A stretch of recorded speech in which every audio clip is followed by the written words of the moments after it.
25 miles from Times Square is Floyd Bennett Field, a decommissioned airfield which was turned into a migrant shelter at the end of 2023. This 2,000-bed facility housed migrant families with children for over a year before it was officially shut down by city officials this week. But from day one, it was also a battleground. Migrant activists criticized the facility for lacking privacy and adequate bathroom access and sufficient warmth. That was not the biggest issue, though. Because of who controls the land on which the facility sits, Floyd Bennett Field became a prime target for Trump's promised mass deportations. Here's a special report from MSNBC contributor Paola Ramos. So we're right outside the Floyd Bennett Field migrant shelter. We're in South Brooklyn right now. This is also the only shelter in all of New York City that sits on federal land. So what that means is that the Trump administration could carry out raids here and can turn this into a detention center. Hola, todos listos. These are volunteers from Floyd Bennett Field Neighbors, a group of 300 local residents who have taken it upon themselves to fight for these migrant families, pushing New York City to shut down the tent complex and have all migrants relocated to safer shelters before Trump returns to power. We have to fix our broken immigration system. The shelter officially closed this week. Mayor Eric Adams cited declining migrant arrivals. But for families like Jason Gonzalez's, asylum seekers from Venezuela, leaving these tents was crucial to dodging Trump's deportation threats. They arrived in the U.S. only 2 weeks before Trump was reelected. They left the shelter with the help of the Floyd Bennett Field Neighbors just weeks before Trump's inauguration. Bueno, que están cerrando este lugar porque la tierra es federal, entonces podía ser un blanco para el presidente Trump, para hacer deportaciones potencialmente. Ese era el gran temor que teníamos, todas las familias allí sí. Residiendo. The relocation process starts here, at the Roosevelt Hotel in Manhattan, the city's central migrant arrival hub. ¿Cómo se siente? Un poco más tranquilo, emocionalmente más estable, sabiendo de que vamos a un sitio más seguro. Trump está a punto de llegar al poder. ¿Han pensado en un plan de emergencia? ¿Lo han pensado? Mira, lo he pensado y cuando escucho de que nos pueden separar de nuestros hijos es lo más duro. Yo no salí de mi país para que me separaran. Salí fue buscando, huyendo de la situación política, de las amenazas. Y vine aquí es para estar seguro con mi familia. So with Trump coming into office in just a couple of days, we decided to go check on Jason and his family at this new shelter that they were assigned to. We're not disclosing where they are because of security purposes. Esta es nuestra habitación. Nos permitieron 3 habitaciones. Pasa adelante. ¿Se siente mejor? Sí, aquí estamos muchísimo más seguros, más tranquilos también, sin el temor de las deportaciones masivas que tiene prometido el presidente Trump. Aunque ese temor nunca se va. No, todavía existe y bastante. Sí. Se aproxima la fecha de toma de posesión y en realidad en mi persona estoy muy angustiado. Lo que hemos escuchado es que debemos tener con nosotros los papeles de inmigración, alguna copia, todo el trámite de asilo. Y eso es uno de la planificación que he pensado con relación a nuestros hijos, de colocarle en el morral del colegio, colocarle copias de su pedido de asilo, y eso deberían de respetarlo. Back in Brooklyn, the now dismantled airfield stands as a grim reminder of what's to come. Under Trump, even sanctuary cities may not be as safe as they once were.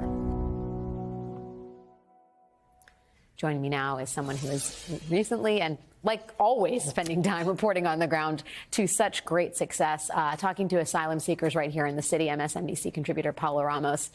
It's just always a good moment to have you here because there's always tumult and you do such an incredible job reporting on it, Paola. But first, you know, it feels like when you talk about these mass deportations, blue states sanctuary cities are going to be the target. Can you tell me a little bit about the level of fear that you saw on the part of both migrants and the people who have been helping shelter those migrants inside New York City? Right. You mentioned, and we end the piece on this idea of what are sanctuary cities, no? And the first thing that comes to mind is Eric Adams on his way to go see Trump. And then I think about Floyd Benefield. Yeah. And I think if we zoom into that map, now you see this migrant tent city in Brooklyn. Yeah. A Brooklyn where Donald Trump received 16,000 more votes in 2024 than in 2020. And then if you keep zooming in, you see that this migrant shelter is surrounded by pro-Trump districts. And just to give people some context, now these districts are literally just 20 minutes away from the Statue of Liberty, a statue that then is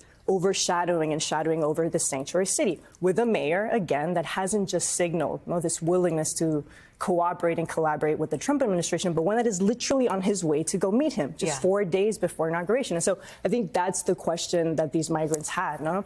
How will this sanctuary city that has always been this embodiment of immigrants protect them from Trump? I think one of the things that is uncomfortable, but I think you and I have talked about this many times, is the way in which the migrant crisis fundamentally changed all these cities. Totally. Really testing what it means to be a sanctuary city, not just sort of this physical capacity to take on migrants, but the moral capacity, to sort of like hold on to these principles when this country's shifting to the right. And I think Absolutely. that's the fear, that you can't even rely on this idea anymore. They closed down. So I've been to the Roosevelt Hotel and done like the beginning stage of some of this reporting, where it's like there was a huge influx of migrants to the city. They didn't have places to shelter them. They create this kind of tent city out at Floyd Bennett, and now they have to close it because it's on federal land, and they're worried it's going to become a target for deportation raids. When you talk to the migrants who are kind of being shuttled throughout all of this, there's a family that you profile, and their kids are taking their asylum papers with them in their backpacks to school. What is the emotional tenor of this moment like for them? And how are the children grappling with this? I mean, the number one question everyone had, and Jason, who we're seeing now on the screen, the one thing that's on his mind, and he told me, is, will they separate my family? Like, that is what everyone is thinking about. Will our families be separated? After crossing the Darien jungle, which they did, after navigating the Mexican cartels, crossing the southern border, they're seeking asylum in a country that is threatening to separate their families. And I think that's sort of what we have to understand. That's what's coming up. In 4 days, we're about to see a Trump administration that's not just empowered, but will be completely emboldened. I don't know if you remember in 2017, literally within Trump being in office a couple of months, ICE arrests completely increased by 30%. Yeah. So I think that's the fear that people like Jason have right now, no? What does it mean to have this administration emboldened? No, what it means is that literally you're going to have local law enforcement pretending to be ICE agents. You're going to have ICE feeling emboldened to go into churches, hospitals, as we talked about, schools. You're going to have a new DHS that will also feel emboldened to pretend like we're literally being invaded at the southern border. You will have vigilantes emboldened to take matters into their own hands. And so all of this will definitely be contested. No? There will be legal fights. But I think the point is that what they're trying to do now is inflict fear. Inflict so much fear so that people like Jason either self-deport, right, or hide in the shadows. That's the strategy. Do they have, does Jason have conversations with his kids? Are they aware of what is, when they say to you, we carry our papers in our backpacks, like, is there a conversation happening? Like, if they come to your school, you should do X, Y, and Z. Have they acknowledged, like, do you know if the kids who are going to be, who are obviously the most innocent in all of this, understand the threats of this on the horizon? I had that same question. I don't think they do. They don't. And that's something that I keep thinking about now, no? I think this country, you either understand or you don't understand the significance of what's happening now. But I think one of the things I keep thinking about is what Joe Biden said yesterday in his speech, no? It's not just this idea of who we are as Americans now, but who we should be. Yeah. And so the question is, no, if you're watching this now, if you're just an American, what is being tested is not Jason, it is not Republicans, it's not MAGA, it's not Democrats, it is Americans' backbone. Now, how will we react when we start seeing these mass deportations and these family separations? Like, how will there be this collective moral outrage or not.